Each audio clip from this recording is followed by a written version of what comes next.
Hi, and welcome back to Prey versus Predator. We are so happy for you to join us again.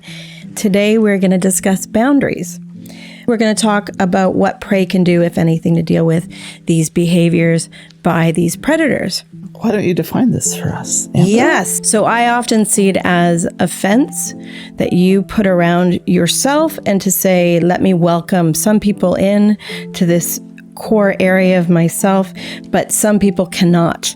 So, on Instagram, on our Instagram feed, one of the things we had talked about, one of the terms that it's really helpful for prey to know is this idea of hoover. And that's that idea where... A Hoover vacuum cleaner. Yeah. The vacuum cleaner, where part of when you have a boundary, whether that's a boundary of silence, a healthy person respects the boundary. Okay, you don't want to talk to me. Okay, you don't want to interact with me. They respect that. But the predator will use all kinds of tactics to suck you in to a relationship. And by a relationship, it doesn't have to be this lovely, wonderful relationship. It could be still... could be a text exchange. Oh, it could be any just back and forth. Because for them, I don't know they differentiate between that type of relationship and a loving relationship. I think it all feels like relationship. It all feels like they're being heard, they're being interacted with, and they can have this opportunity to get on top, to get you back engaged. So I see this a lot, and this isn't necessarily the case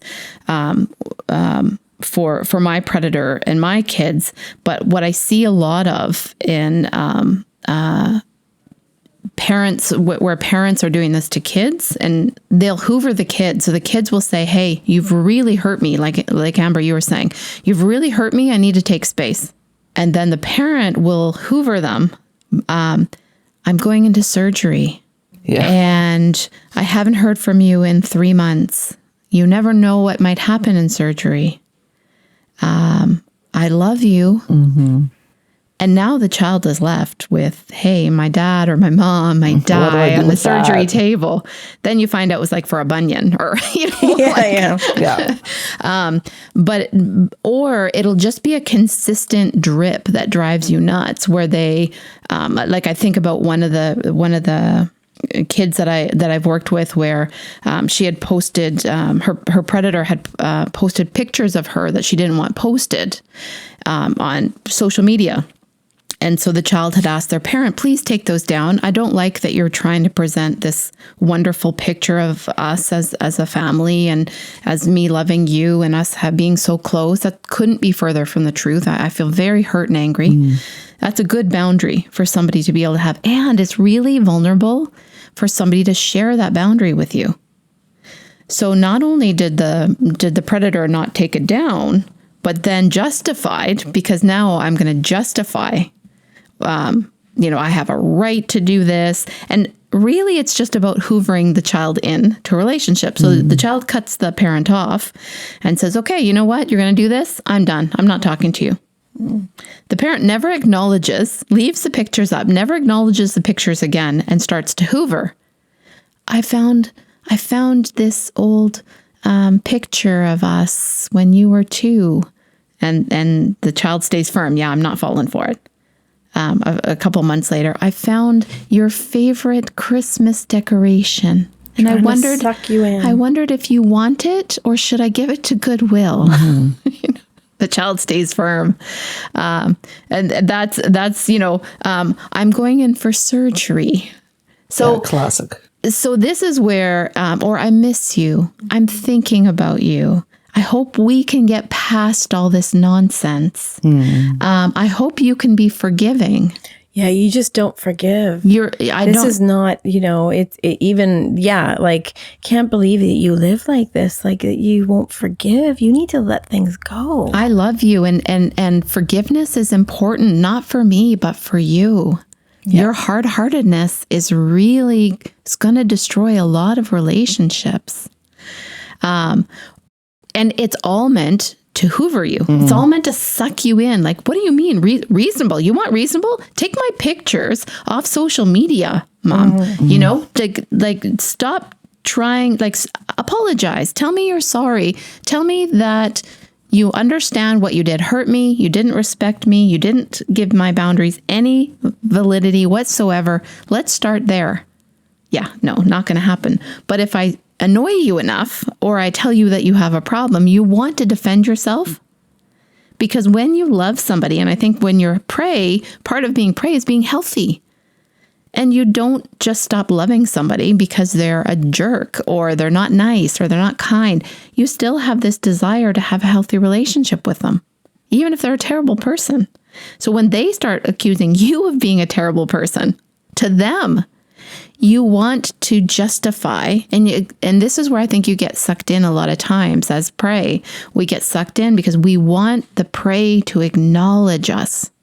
Again, tell us, let them define. Yes. Let them define our values. Let them define our boundaries. Let them say, oh, I screwed you over, or they're the arbiter of it. Yeah. Why? But I think when you love somebody, or when you do want relationship with somebody, having them hear you and understand you is such a powerful experience of love, and you still crave it. You want to hear them say, I'm sorry I did that. That wasn't okay. I violated your boundary. You exist, and I treated you like you didn't. And somehow that feeds our soul in a wonderful, healthy way, because, you know, healthy people do that. We violate each other's boundaries all the time. We do and say things that hurt each other, right? So for us as healthy people, having somebody go, oh, I did do that. You know, Amber, I hurt you. I'm so sorry. I can see that I was, you know, blank, blank, blank. I did it. Oh, what a relief that is. You really feel heard and seen and valuable because you know what it takes for that person to be humble enough and to love and respect you enough to say they're sorry. So you know you must be loved and healthy. We want that. We want to give it and we crave it. I also think that in those situations that you're just describing, that I think we intuitively understand when a person's being specific and trying to violate a boundary, or if they accidentally have, right? Yeah. Like in friendships or in relationships, if you value someone being on time to your gathering and someone comes late, but they're always usually on time, we give some space for that. Like, you know, it would be painful to be in a relationship with someone who's always going, you violated my boundary that you were supposed to be here at 5 minutes to, and you're here 5 minutes past. So we give space, especially if we allow that. But when you're in a predatorial situation, I think maybe the predators depend on that space we give for sometimes. Like, and these aren't huge boundaries. I'm not talking about really big boundaries. I'm talking about small ones. You know? Well, and I think anger is another tool that the predator uses with this idea, this kind of this narcissistic energy, where this sort of predatory person comes and they get so angry that their boundaries are violated.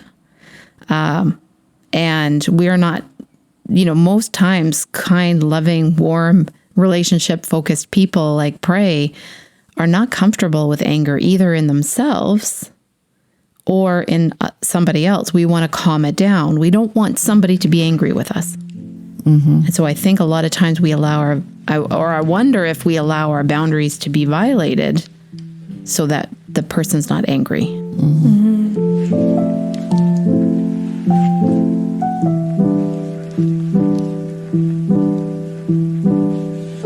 I'm wondering, Amber, for you with predator as a parent, and we talked about how well you've done.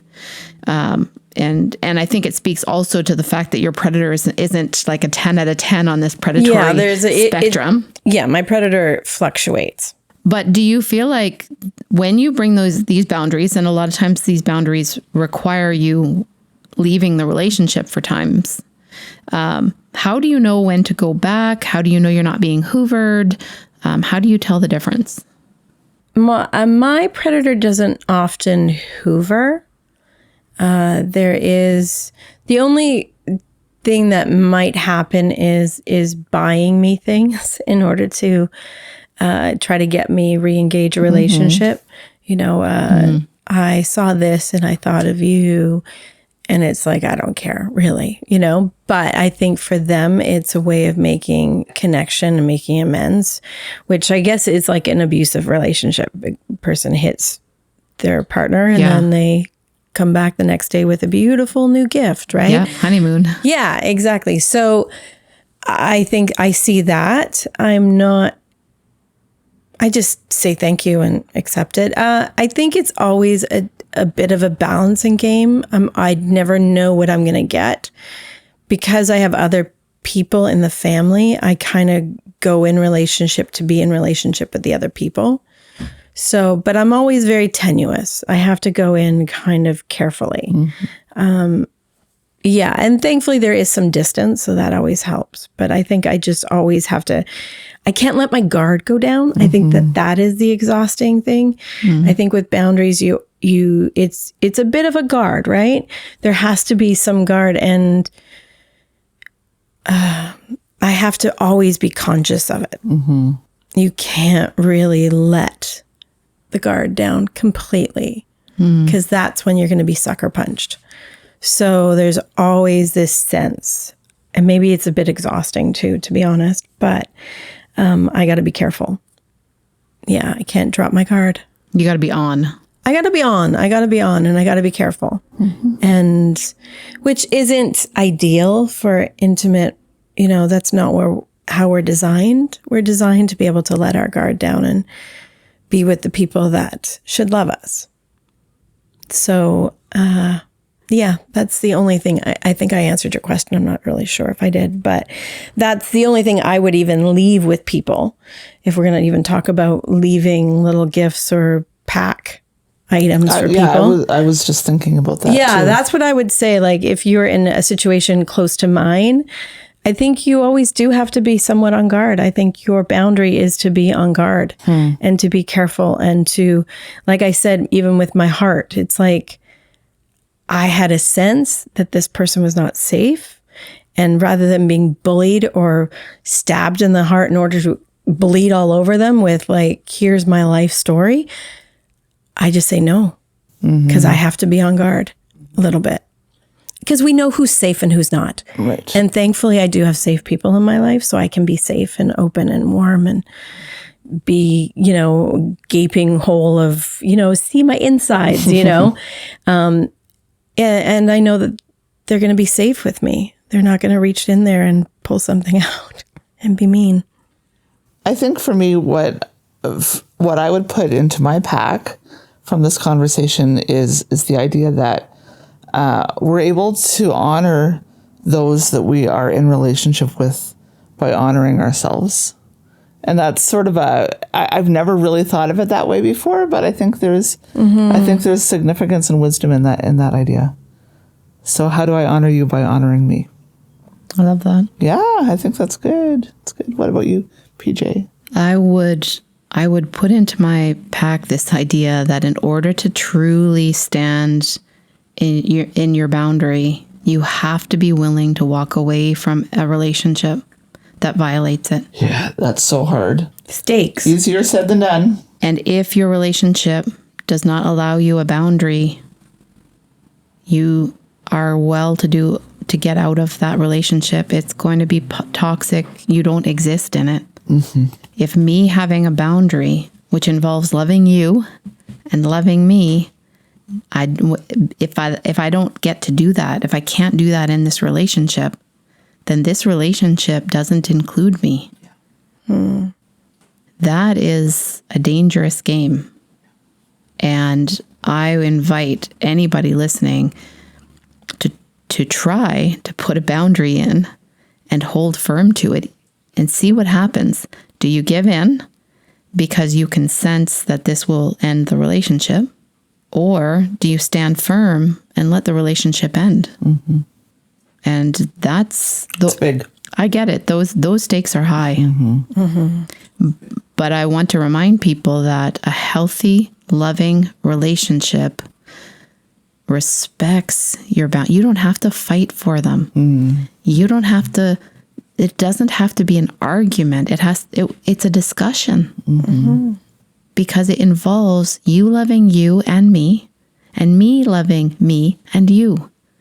And so healthy relationships, you don't fight to have a boundary.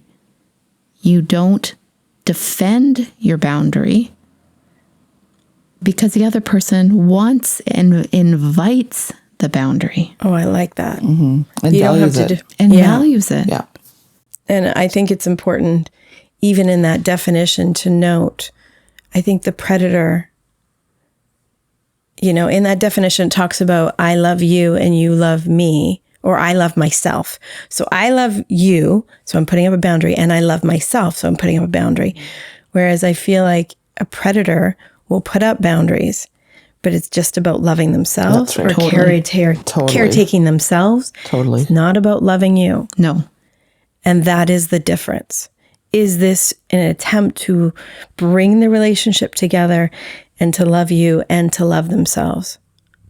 Or is it just to protect themselves? Or have what they want. Or have what they want, or what they think they need. And their boundaries count. Their boundaries are important, and yours don't exist. Right?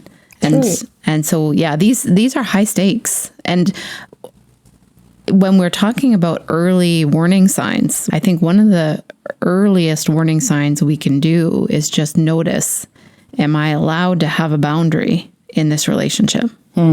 What happens when I do?